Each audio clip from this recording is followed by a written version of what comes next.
Hello government toll free, कैसे हैं आप लोग? उम्मीद करते हैं सभी अच्छे होंगे। तो आज हम लोग जो 8th क्लास का ज्योग्राफी है, भूगोल है, उसका पूरी तरह से कंप्लीट एमसीक्यू को आज कंप्लीट कर लिया जाएगा। इससे पहले हम लोग 2 चैप्टर ऑलरेडी पढ़ चुके हैं। आज तीसरे चैप्टर से लेकर अंतिम चैप्टर तक जो भी मैं आप लोग को थ्योरी क्लास पढ़ाया हूँ उसका एमसीक्यू सेट जो है आज कंप्लीट लगा लिया जाएगा। ठीक है, पहला नंबर जो क्वेश्चन लिखा हुआ देख सकते हैं, आपके स्क्रीन पर दिख रहा होगा।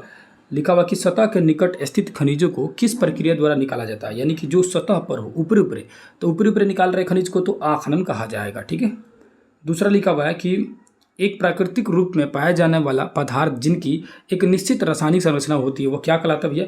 तो देखिए, जो निश्चित संरचना पाई जाती है उसे हम लोग बोलते हैं, लोग खनिज बोलते हैं लोग। ठीक है, यानी प्राकृतिक रूप से हमें पाया जाने वाला कोई भी चीज़, कोई भी सामान जिसको हम लोग धरती के नीचे से खनन करके निकालते हैं वो सब खनिज कहलाते हैं। अगला लिखा है कि भारत डैश डैश का अग्रिम उत्पादक एवं निर्यातक है, यानी भारत जो है किसका अग्रिम निर्यातक या उत्पादक है? तो याद रखिएगा, चांदी का अग्रिम निर्यातक या उत्पादक है भारत में।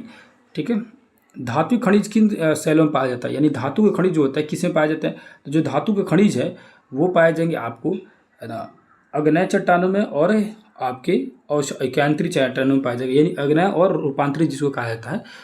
तो अग्नेय और रूपांतरित में धातुत खनिज पाए जाते हैं। ठीक है, अग्नेय में और रूपांतरित में। ठीक है, ए और बी दोनों हो जाएगा। अगला लिखा है कि सतही परिवर्तन को हटाकर कम गहराई में स्थित खनिजों को बाहर निकाला जाता है, इसे क्या कहा जाता है? मतलब सतही परत को हटाकर कम गहराई पर मिल जाएगा, तो कम गहराई पर मिलेगा तो उसको बोलेंगे वृत्तित खनन। विवृत खनन मतलब होता है कि कम गहराई पर मिल गया। कुपकी खनन मतलब होता है, कीप होता है ना, कीप, उस टाइप का खनन कर रहा है, मतलब एकदम गहरा खन, ऐसे कोड़ते गए कैसे होते, जो कीप होता है जो तेल छानने वाला या तेल रखने वाला जो कीप आप लोग ऐसे देखे होंगे, तो कीप की तरह से कोड़ते गए इस तरह कोड़ रहे हैं या खनन कर रहे हैं तो उसको कूप की खनन बोलेंगे। आ खनन तो ऊपरी ऊपर अभी देख लिए। प्रवेदन मतलब होता है कुआं की तरह एकदम कोड़ दिए इस तरफ, कुआं की तरह, तब प्रवेदन कहलाता है। ठीक है, तो यहाँ कह रहा है कि ऊपरी सतह पर ऊपरी ऊपर ऐसे निकाल रहे खनिजों को, बाहरी ऊपरी ऊपर आसानी से निकाल रहे, कोई भी खनिज को कम गहराई पर आराम से निकाल लिए तो उसको बोलेंगे विवृत खनन। खनिजों को डैश के आधार पर वर्गीकृत किया जाता है। तो खनिजों को अगर बांटना है तो उसको किस आधार पर बांटेंगे? रंग के आधार पर भी बांट सकते हैं, घनत्व, घुलनशीलता, इनमें से सभी, मतलब सभी रूप में इसको बांटा जा सकता है खनिजों को। विश्व में उच्च कोटि के लौह अयस्क का सबसे बड़ा उत्पादक देश, तो जो लोहा उत्पादन में अगर 1 नंबर में है तो ब्राज़ील है। याद रखिएगा, ब्राज़ील जो है लोहा उत्पादन में 1 नंबर में है। ठीक है, कौन सा हीरा दुर्लभ है? मतलब हीरा जो है वैसा हीरा जो बहुत रेयर पाया जाता है, वो हरे रंग का हीरा जो है दुर्लभ हीरा है, मतलब रेयर ही ये हीरा पाया जाता है, बहुत कम ऐसे धरती पर देखने को मिलते हैं। अगला क्वेश्चन है कि चट्टानों में चट्टान कितने प्रकार की होती है? तो चट्टान 3 प्रकार का होता है, आप लोग को 7वां क्लास में पढ़ाया होगा, और अग्नेय चट्टान, अवसादी चट्टान और रूपांतरित चट्टान, 3 तरह के चट्टाने होते हैं। नेक्स्ट है जी, बॉक्साइट का सबसे बड़ा उत्पादक देश, यानी बॉक्साइट देखेंगे, बॉक्साइट से पहले तो एल्युमिनियम बनता है, याद रखिएगा, एल्युमिनियम का अयस्क है बॉक्साइट। तो बस बॉक्साइट का जो सबसे बड़ा उत्पादक देश है वो है ऑस्ट्रेलिया। कौन सी खान विश्व की गहरी खानों में से एक है? यानी कि वैसी खान जो विश्व की खानों में से एक है वो है खान कोलार गोल्डफील्ड, यानी KGF। ठीक है, जिस जो मूवी आप लोग बना देखेंगे, कोलार गोल्डफील्ड कहाँ है? ये कर्नाटक में है। ठीक है, अब गहन वेदन, यानी कि एक तो ऊपरी ऊपर से निकाल लिए तब विवृत खनन था कम गहराई में, लेकिन अधिक गहराई में गहन वेदन द्वारा अधिक गहराई में खनिजों को बाहर निकालने की प्रक्रिया क्या कहलाती है? तो अधिक जब गहराई जाएंगे तो उसको कुपकी खनन जाएगा, क्योंकि एकदम गहरा जाएंगे तब ना ऐसे एकदम कुपकी खनन की तरह करेंगे। ठीक है, अधिक गहराई में कुपकी खनन, ऊपरी ऊपरी विवृत खनन। आ खनन जो था वो बता ही दिए, सतह पर था। खनिज किस प्रकार का उदाहरण है? खनिज जो होता है वो किस प्रकार का उदाहरण है? तो खनिज जो होता है ना, अनवीकरणीय होता है। अब अनवीकरणीय मतलब क्या होता है? मैं आप लोग को पढ़ा रहा था तो बताया था उसमें कि नवीकरणीय और अनवीकरणीय दोनों में क्या अंतर होता है। नवीकरणीय मतलब होता है कि वैसा पदार्थ या वैसा चीज़ जो कभी भी समाप्त नहीं होगा, हमेशा नया ही रहेगा, जैसे सौर ऊर्जा, उसके बाद से पवन ऊर्जा, जल ऊर्जा, ये सब क्या है, कभी भी ख़त्म नहीं होगा, है ना, भूतापीय ऊर्जा। लेकिन कुछ ऐसे तत्व है या कुछ ऐसी ऊर्जा है, एनर्जी है, जो एक ना एक दिन समाप्त हो जाएंगे, जैसे कि जीवाश्म ईंधन, ये सब खत्म हो जाएंगे। ये सब क्या? अनवीकरणीय। ये सब क्या है? खनिज। और खनिज जितने भी निकल रहे हैं वो सब अनवीकरणीय, क्योंकि खनिज मतलब होता है कि धरती के नीचे से उसे खनन करके निकाल रहे हैं, तो धरती के नीचे है तभी ना खनन करके निकाल रहे हैं, और वो हमेशा तो रहेगा नहीं, एक ना एक दिन तो समाप्त हो जाएगा, इसीलिए क्या है? अनवीकरणीय। पृथ्वी की सतह के नीचे दबे शैलों यानी चट्टानों से खनिजों को बाहर निकालने की प्रक्रिया क्या कहा जाता है? तो चट्टान में से खनिज को बाहर निकालना क्या कहलाएगा? खनन कहलाएगा। तब देखिए, अभी बता रहा हूँ, जस्ट आपको बताया कि खनिज तभी कहेंगे जब उसको खनन करके निकाल रहा है, यानी धरती के नीचे से कोई भी वस्तु को खनन करके निकालते हैं तो उसको खनिज कहते हैं। 15 नंबर, डैश खनिजों में कच्चे रूप में धातु होता है। तो जो धातु खनिज होता है उसी में ना धातु होगा, और धातु में तो होगा नहीं। चिली और पेरू किस अयस्क में का अयस्क के अग्रणी उत्पादक है, मतलब कौन सा अयस्क जो है चिली और पेरू में ज़्यादा पाए जाते हैं, तो वो हो जाएगा तांबे का जो है, ये तांबे का अयस्क जो है वहाँ पर ज़्यादा पाया जाता है। रानीगंज यानी पश्चिम बंगाल किस खनिज के लिए प्रसिद्ध है, तो रानीगंज जो है कोयला के लिए फेमस है, बहुत फेमस है कोयला के लिए, याद रखिएगा। अगला क्वेश्चन है जी, झरिया, धनबाद और बोकारो किस राज्य में स्थित है, झरिया, धनबाद और बोकारो जो है ये झारखंड में है। जगह का मतलब पूछ रहा है ये सब कहाँ है, तो झारखंड में। यहाँ सब कोयला, लोहा आदि बहुत सारे खनिज तत्व यहाँ पाए जाते हैं। वे सेल जिसमें खनिजों का खनन किया जाता है वो क्या कहलाता है, वो क्या कहलाएगा भैया, तो वो सेल जिससे खनिजों का खनन किया जाता है, जिससे खनिज निकाला जाता है उसको अयस्क कहेंगे। क्या कहेंगे भैया, उसको अयस्क कहेंगे। 20 नंबर क्वेश्चन लिखा हुआ है कि डैश एक अन्य धातु है जिसका उपयोग सिक्के से लेकर पाइप तक प्रयोग किया जाता है। तब सिक्के से लेकर पाइप सब कुछ बनाया जा सकता है, वो है तांबा। तांबा का सिक्का बनता है, तांबे के पाइप बनता है, तांबे का तार बनता है कि नहीं, बहुत सारे कामों में यूज होता है। 21 नंबर लिखा है कि अभ्रक डैश खनिजों का उदाहरण है। तो अभ्रक भैया क्या है, अधात्विक है। अभ्रक क्या है भैया, अधात्विक है। अभ्रक का यूज जो होता है ना, आप सभी देखे होंगे, जैसे यहाँ ये हो गया पोल, ये भी पोल हो गया, ठीक है, ये पोल हो गया। आप देखे होंगे बिजली की तार जोड़ता है तो उसके ऊपर देखिएगा ऐसे ऐसे गोल गोल लगा रहता है, ऐसे ऐसे, ध्यान से देखिएगा। जो बिजली का पोल होता है ना, अब तो प्लास्टर वाला पोल आ रहा है, इसके ऊपर देखिए आई से तार यहाँ गुजरा रहता है। तो जो ये लगा रहता है ना, ये अभ्रक का बना रहता है। ये क्या होता है ना, करंट को पार नहीं करने देता, यानी विद्युत रोधी होता है ना, विद्युत को रोकता है।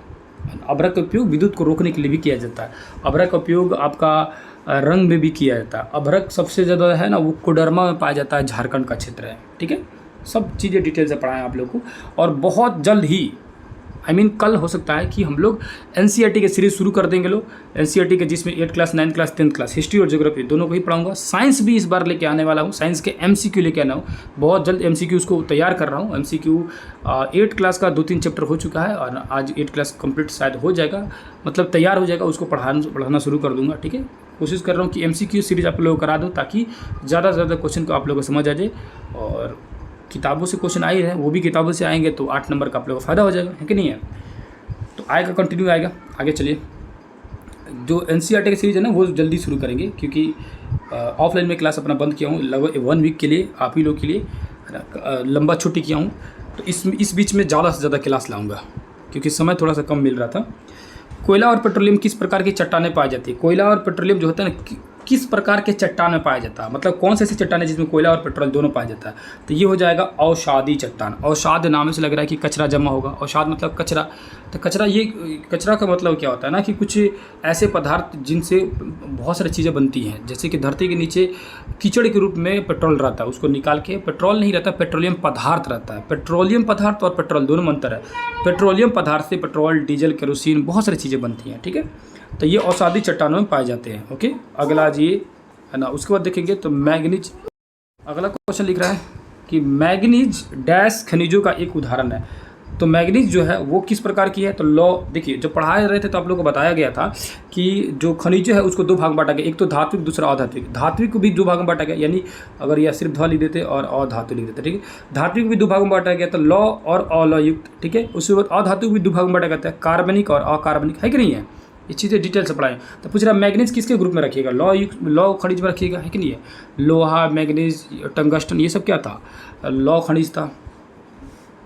अगला अनवीकरणीय संसाधन निम्नलिखित कौन है, तो अनवीकरणीय कई बार बोल चुका कि अनवीकरणीय मतलब समाप्त हो जाएगा। इनमें से कौन सा चीज़ लग रहा है जो खत्म हो जाएगा, क्या हवा खत्म होगा, क्या पानी खत्म होगा, क्या सौर ऊर्जा खत्म होगा।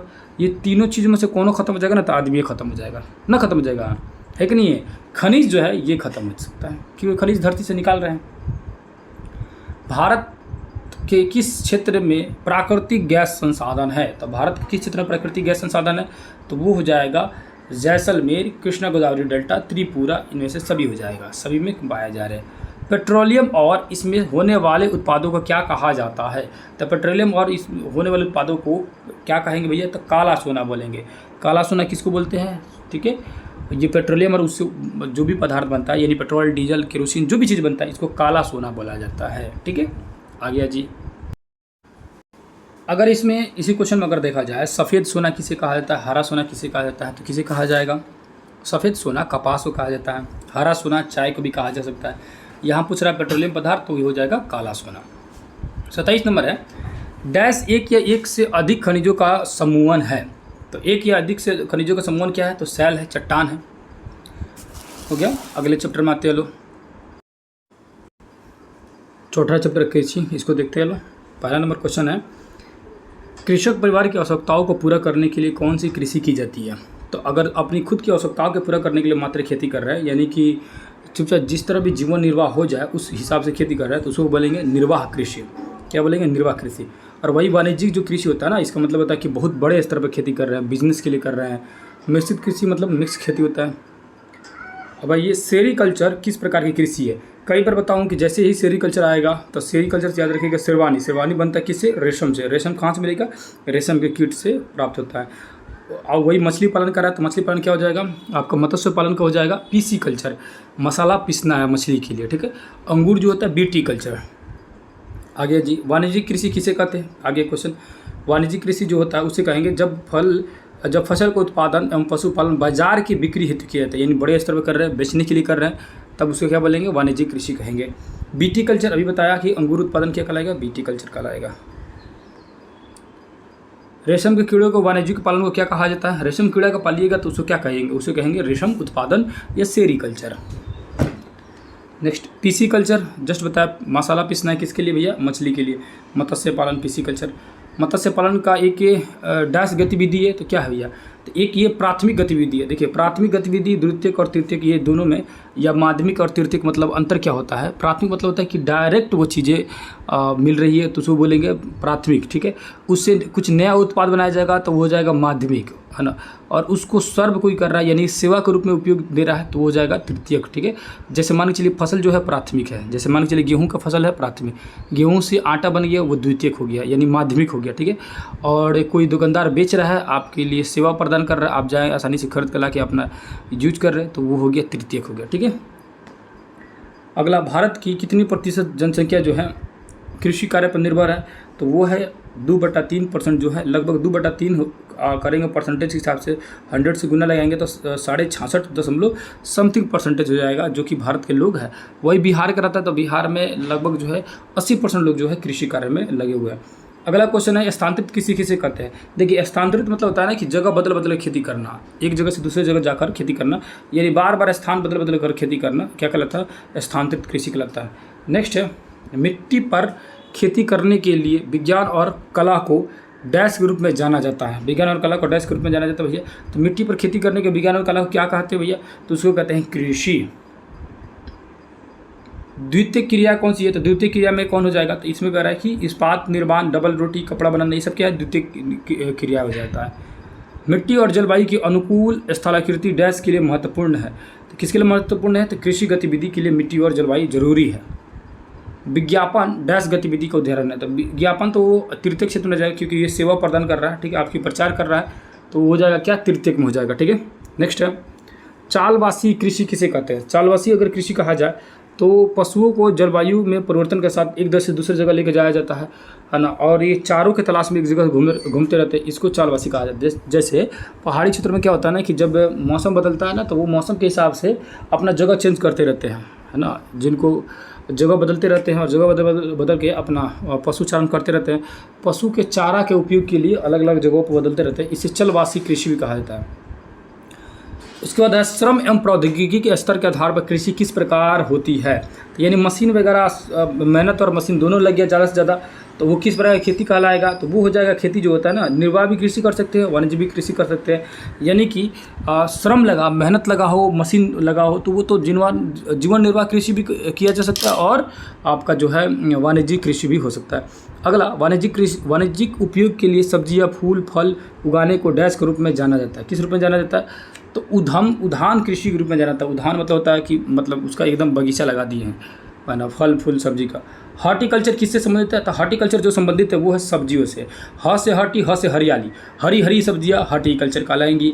प्राथमिक क्रियाएं कौन सी है, तो प्राथमिक क्रिया कृषि भी है, पशुपालन भी है, मछली पालन भी है, सब ये प्राथमिक क्रियाएं होता है। पेड़ काटना प्राथमिक क्रियाएं हैं, पेड़ काट के उससे फर्नीचर बनेगा द्वितीय क्रिया, उस फर्नीचर को आप अपने यूज में ले रहे हैं तो तृतीय क्रिया हो जाएगा, है कि नहीं है।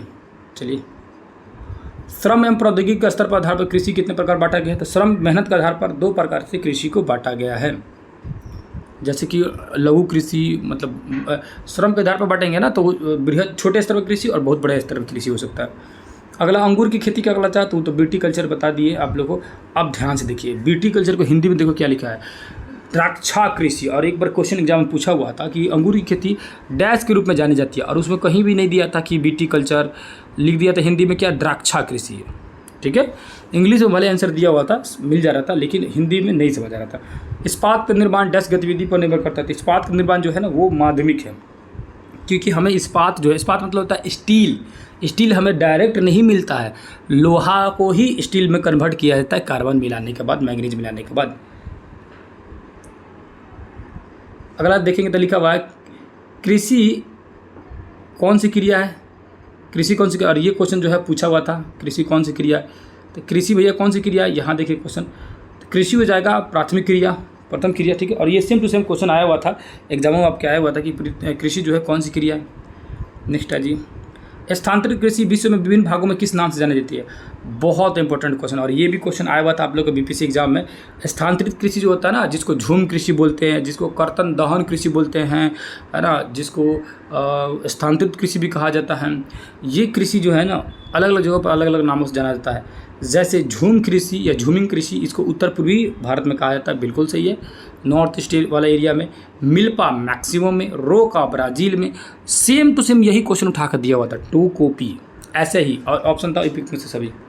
ठीक है, एक और क्वेश्चन दिया था जिसमें से मिल्पा को अलग दे दिया था, मैक्सिको देखे, मैक्सिको ना देखे दूसरा जगह दे दिया था। ठीक है, तो मिल्पा मैक्सिको और मध्य अमेरिका दोनों जगह हो सकता है, रोका ब्राज़ील में। ठीक है, झूमिंग कृषि उत्तर पूर्वी।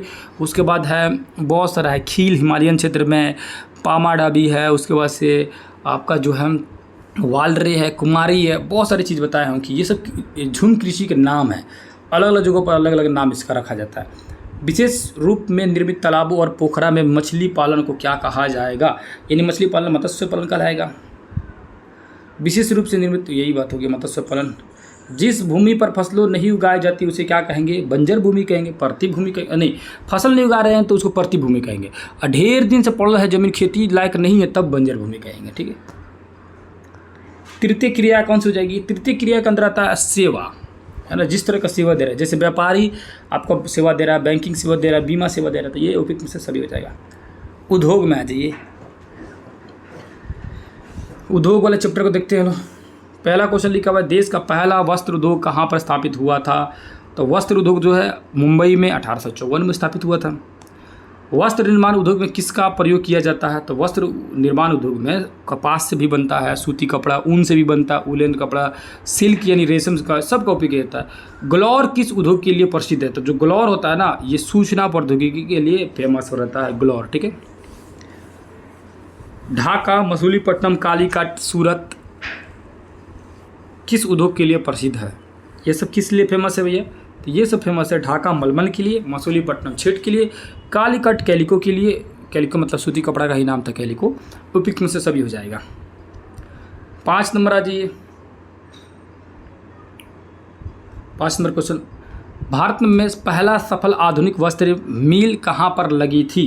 तो कहाँ पर लगी थी, 1854 में मुंबई में लगी थी। देखिए कब लगी थी देना चाहिए था, तो लिख दिया लो कहाँ पर लगी थी, और ऑप्शन में दिया लो 1854। कहाँ पर, तो मुंबई आंसर होगा। कब हो तक यहाँ लिखना चाहिए, कब है कि नहीं है।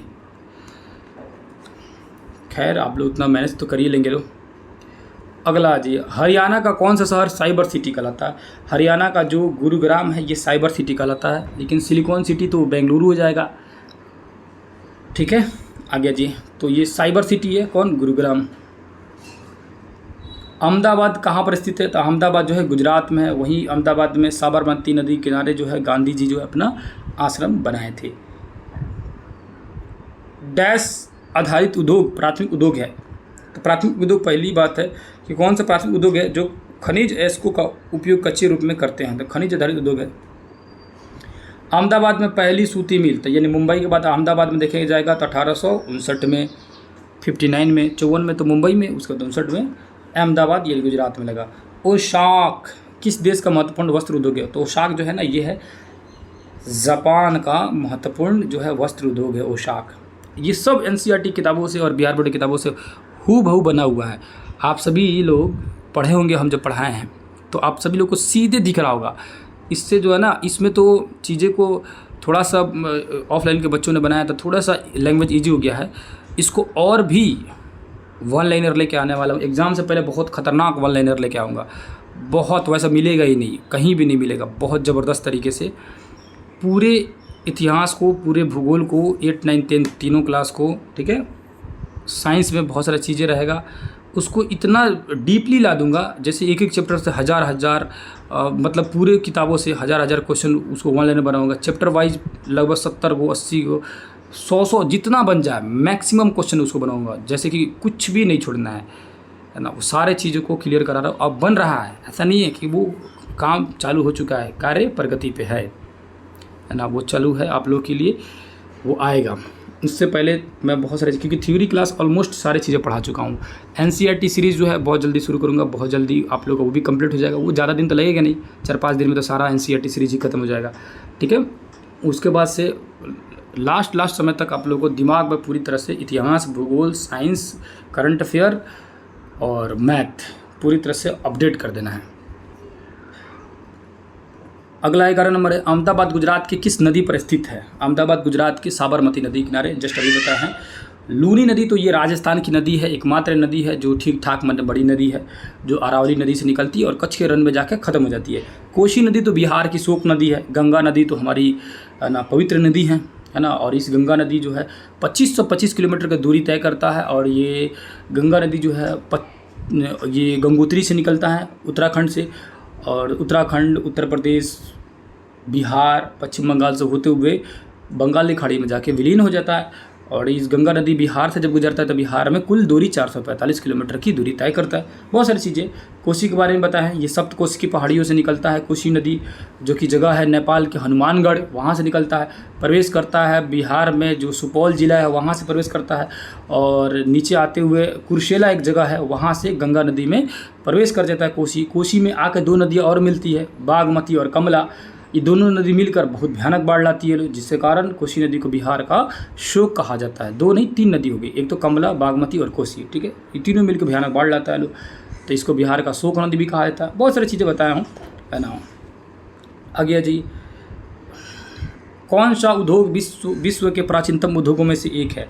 तो कौन सा उद्योग है जो विश्व के प्राचीनतम उद्योगों में से एक है? तो सूती उद्योग जो है ना, ये दुनिया में सबसे पुराने उद्योगों में से एक है, और आज भी सबसे बड़ा उद्योग यही है। पहले भी था, आज भी है। हमको लग रहा है कि ऑल टाइम ये हमेशा आगे रहेगा, क्योंकि वस्त्र उद्योग का मार्केट, कपड़ा मार्केट बहुत बड़ा है, बहुत ज़्यादा बड़ा है, ठीक है। उस्पात उद्योग तो बाद में आया, फिर ये पेट्रोलियम वगैरह, चीनी उद्योग, है ना। आ गया जी, डैश आधारित उद्योग कच्चे माल के रूप में समुद्र और महासागरों के उत्पादों का उपयोग करते हैं, यानी समुद्र का हम लोग यूज कर रहे हैं। तो ये कौन सा उद्योग कहलाएगा? तो समुद्र आधारित उद्योग होगा, तब ना समुद्र का उपयोग कर रहे हैं। प्राकृतिक रेशे कौन से है? जो हमें प्रकृति से मिल रहा है, मतलब बना नहीं रहा है, डायरेक्ट प्रकृति से मिल रहा है। तो ऊन जो है हमारी प्रकृति में पाए जाने वाले जीव जंतु, भेड़ है, याक है, खरगोश है ना। आप लोग पढ़ाए थे कि खरगोश होता है, उसके भी बाल से निकाला जाता है।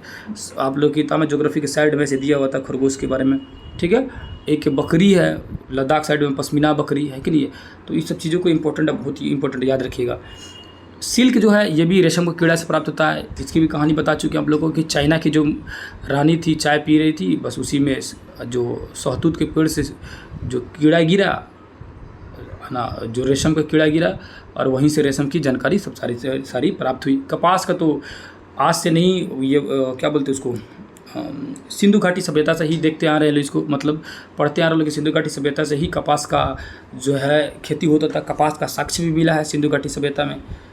तो उपयुक्त में से सभी क्या है? ये सब प्राकृतिक रेशे है। औद्योगिक तंत्र में क्या शामिल होता है, मतलब उद्योग धंधा में क्या क्या शामिल होता है? तो निवेश चाहिए, निवेश मतलब होता है पूंजी, पैसा लगना। पराक्रम होना चाहिए, कि एक क्रिया होनी चाहिए, ठीक है ना, किस प्रकार से करेंगे। निर्गत होना चाहिए, ये सभी मतलब हर चीज़ें जरूरी है औद्योगिक तंत्र के लिए। पतन का अर्थ क्या होता है? देखिए, पतन मतलब ये आप लोग के दिमाग में आ रहा होगा, पतन मतलब खत्म हो जाना, पतन हो जाना। तो पतन याद रखिएगा, पोत और पतन ये दो चीज़ें खूब रहता है। तो पतन मतलब होता है बंदरगाह, ठीक है। मत्स्य तेल निर्माण डैश आधारित उद्योग है। मत्स्य तेल निर्माण जो है ये सब या तो मत्स्य हो और तेल निर्माण हो, दोनों अलग अलग देना चाहिए। यहाँ ऐसे कम देना चाहिए, ऐसे, ठीक है, कि मत्स्य और तेल निर्माण, ठीक है। किस कौन सी आधारित है? तो दोनों कहाँ से मिलता है? दोनों मिलता है समुद्र से, तो समुद्र आधारित हो जाएगा। नेक्स्ट, औषध नहीं, औषधि रसायन। औषधि रसायन जो है डैश आधारित उद्योग का एक उदाहरण है। तो ये वन आधारित उद्योग का उदाहरण है औषधि। औषधि हमें वहीं से मिलता है ना, वन जंगल से ही मिलता है। डैश में कच्चे माल को लोगों के लिए अधिक मूल्य के उत्पादन के रूप में परिवर्तित किया जाता है। तो क्या किया जाता है भैया, याद रखिएगा। द्वितीयक क्रियाकलाप जो होती है, ये कच्चे माल को मनुष्य के लिए उपयोगी बनाया जाता है और फिर उसको मार्केट में भेजा जाता है। मार्केट वाला चीज़ से आप लेते हैं तो मार्केट में जो बेच रहा है दुकानदार हो गया तृतीयक वाला। जहाँ से निकाले वो प्राथमिक क्रिया, आपने उसको कन्वर्ट करके यूजफुल बना दिया तो वो द्वितीयक क्रिया।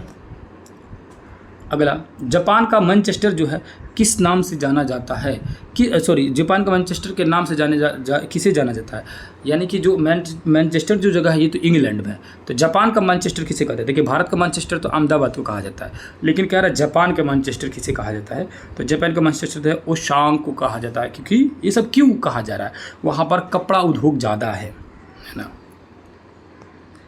हरियाणा का कौन सा शहर बुनकरों का शहर कहलाता है? हरियाणा का शहर है पानीपत। ये बुनकरों का शहर कहा जाता है। बुनकर मतलब बुनने वाले, कपड़ा बुनने वाले को बुनकर कहा जाता है। तो पानीपत को बुनकरों का शहर कहा जाता है। डैश एक आर्थिक गतिविधि को संदर्भित करता है जो वस्तुओं के उत्पादन से संबंधित है। तो उद्योग क्या है? आर्थिक गतिविधि को संदर्भित करता है। खाद्य संसाधन डैश आधारित उद्योग का एक उदाहरण था। खाद्य संसाधन जो है एक कृषि आधारित उद्योग है। भारत का मैनचेस्टर किसे कहते हैं? जस्ट अभी बताया, अहमदाबाद को कहा जाता है भारत का मैनचेस्टर। मैनचेस्टर जो है ना, ये जगह का नाम है, इंग्लैंड के में है। वहाँ पर कपड़ा का उद्योग ज़्यादा है, इसीलिए उसके नाम से रख दिया गया। अंग्रेज़ का दबदबा था, इसीलिए अपने ही नाम से सब कुछ रखता था, है ना। ऐसा कुछ नहीं है कि उसके नाम से। ये भी तो कहा जा सकता है इंग्लैंड का अहमदाबाद किसे कहते हैं? तो मैनचेस्टर को। जापान का अहमदाबाद किसे कहा जाता है? तो शांग को, है कि नहीं। तो जिसका पावर उसने नाम रखा। डैश आधारित उद्योग कच्चे माल के रूप में वनस्पति एवं जंतुओं आधारित उत्पादों का उपयोग करते हैं। तो ये हो जाएगा कृषि आधारित उद्योग। भारत की इलेक्ट्रॉनिक्स राजधानी कौन सी है? तो बेंगलोर है ना, सिलिकॉन सिटी का है, इलेक्ट्रॉनिक राजधानी का है। आधुनिक उद्योगों का मेरुदंड क्या कहलाता है? आधुनिक उद्योग का मेरुदंड जो है वो स्टील कहलाता है, इस्पात कहलाता है ना। नहीं, हमें लग रहा है कि आधुनिक उद्योगों का मेरुदंड लोहा होना चाहिए था। आधुनिक उद्योगों का जो है मेरुदंड क्या होना चाहिए? लोहा होना चाहिए, ठीक है। क्योंकि सीधे किताब में दिया है कि आधुनिक उद्योग का जो मेरुदंड है, मेरुदंड मतलब होता है कि जो भी उद्योग धंधा उसका मेन रीढ़ की हड्डी है ना, बैकबोन जिसको कहा जाता है, वो लोहा ही होना चाहिए, स्टील नहीं होना चाहिए। इसको हटा दिया, क्योंकि लोहा से तो स्टील बना सकते हैं ना जी। सिलिकॉन घाटी बेंगलोर को कहेंगे, कैलिफोर्निया। अच्छा, विदेश का पूछ रहा है। सिलिकॉन घाटी कहाँ पर स्थित है? तो कहाँ भैया? कैलिफोर्निया में स्थित है और भारत में जो है बेंगलोर में। उद्योगों को किस आधार पर वर्गीकृत किया जा सकता है? तो कच्चा माल के, आकार के, स्वामित्व के, सब पे आधार पर बांट सकते हैं।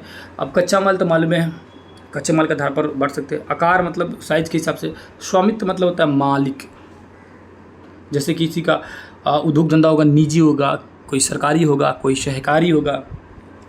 हिंदुस्तान एरोनॉटिक्स लिमिटेड एक डैश क्षेत्र का उद्योग है, और ये बॉक्स में साइड में दिया था कि एरोनॉटिक्स के बारे में कहानी दिया था, दिया था कि नहीं दिया था?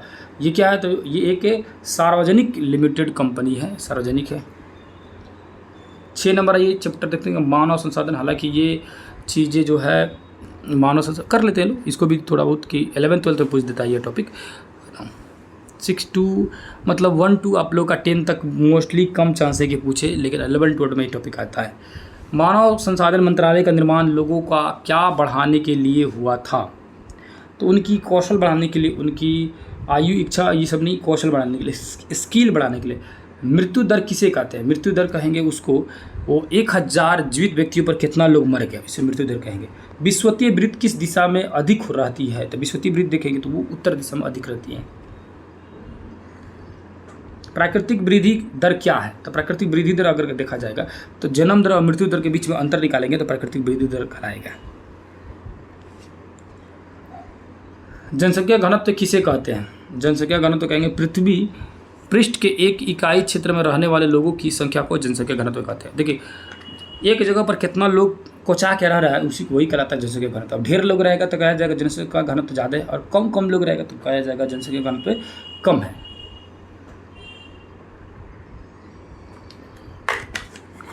अगला जी,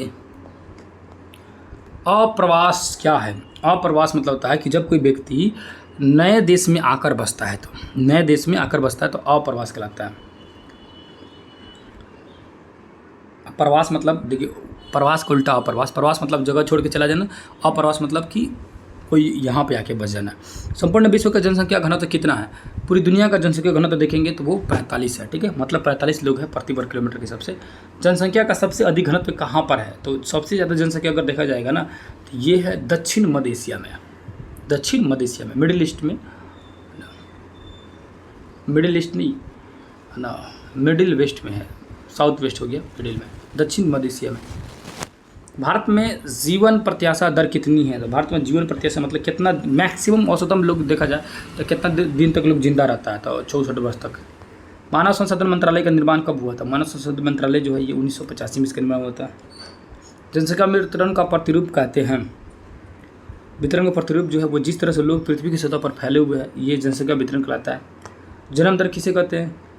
प्रति 1000 व्यक्तियों में जीवित जन्मों की संख्या को मापा जाता है। प्रवास किसे कहते हैं? किसी क्षेत्र विशेष में लोगों के आने जाने को प्रवास कहा जाता है। विश्व की जनसंख्या 90% से अधिक भूभाग भूपृष्ठ के लगभग कितने प्रतिशत भाग पर निवास करती है? 90% लोग जो है वो मात्र 10% हिस्सा पर ही निवास करते हैं। प्रधानमंत्री विकास कौशल योजना की शुरुआत की गई, कब की गई भैया? 2015 में। देश में आने वाले लोग क्या कहलाते हैं? आने वाले लोग कहलाएंगे अप्रवासी। देश के अंदर बड़ी संख्या में किन कारणों से लोग ग्रामीण क्षेत्रों से नगरीय क्षेत्र की ओर चले जाते हैं? तो रोजगार के लिए, शिक्षा के लिए, स्वास्थ्य के लिए, सभी के लिए लोग जाते हैं। और क्या? मानव संसाधन विकास मंत्रालय कहाँ बनाया गया था? तो बनाया गया तो भैया 1985 में बनाया गया था। जनसंख्या को प्रभावित करने वाले कारक कौन से हैं? तो ये कारक है स्थलाकृति, जलवायु, मृदा, सब कुछ है जनसंख्या को प्रभावित करती है। भारत की जनसंख्या घनत्व कितना भी है? जनसंख्या का घनत्व भारत का देखा जाएगा तो 324 हो जाएगा। विश्व के 3/4 लोग जो होता है ये किन महाद्वीपों पर रहते हैं? तो ये रहते हैं एशिया, अफ्रीका, अमेरिका। अगर देखा जाए तो एशिया और अफ्रीका दोनों में लगभग देखा जाता है 3/4 लोग जो है रहते हैं। इन दोनों पर ज़्यादा जनसंख्या है।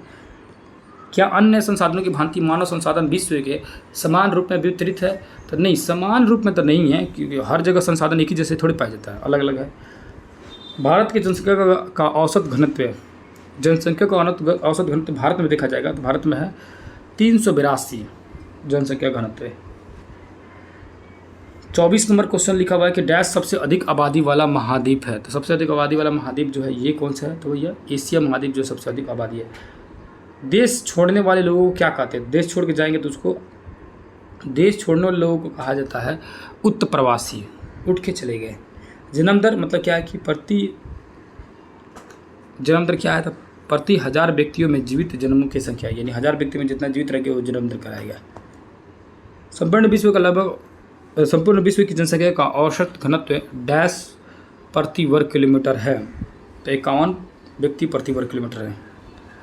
खत्म हो गया क्या? तो ये हो गया हम लोग का कंप्लीट, यानी 8 क्लास जो है फाइनली हम लोग का कंप्लीट हो गया। अब आएगा 9th क्लास, भारत का भूगोल। और 9th क्लास बहुत ज़्यादा इंपॉर्टेंट है, उसको थोड़ा सा और डिटेल में पढ़ाना पड़ेगा। देन उसके बाद 10th क्लास है। 9th और 10th को तो अच्छे से पढ़िएगा लोग, बहुत ज़्यादा अच्छे से। इस वाले क्लास को आप लोग तो चाहे 10-15 मिनट में देख सकते हैं।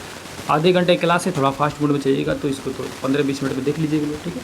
या आराम से देखना होगा तो आधे घंटा क्लास है। उम्मीद कर रहा हूँ कि वीडियो आपको बेहतर लग रहा होगा, और किसी तरह का सुझाव देना होगा तो सुझाव दीजिएगा कि कौन सा सब्जेक्ट किस तरह पढ़ाया जाए या क्या लाया जाए। जैसे कि हमने सोचा है कि रिवीजन आप लोग करा दें, कैसा रहेगा आप समझिए, कमेंट करें। यही वीडियो गेम करते हैं और नेक्स्ट वीडियो देखते हैं कौन सा बनाया जाए, ठीक है। तब तक के लिए बहुत बहुत धन्यवाद। नमस्कार, अस्सलाम वालेकुम, जय हिंद, जय भारत।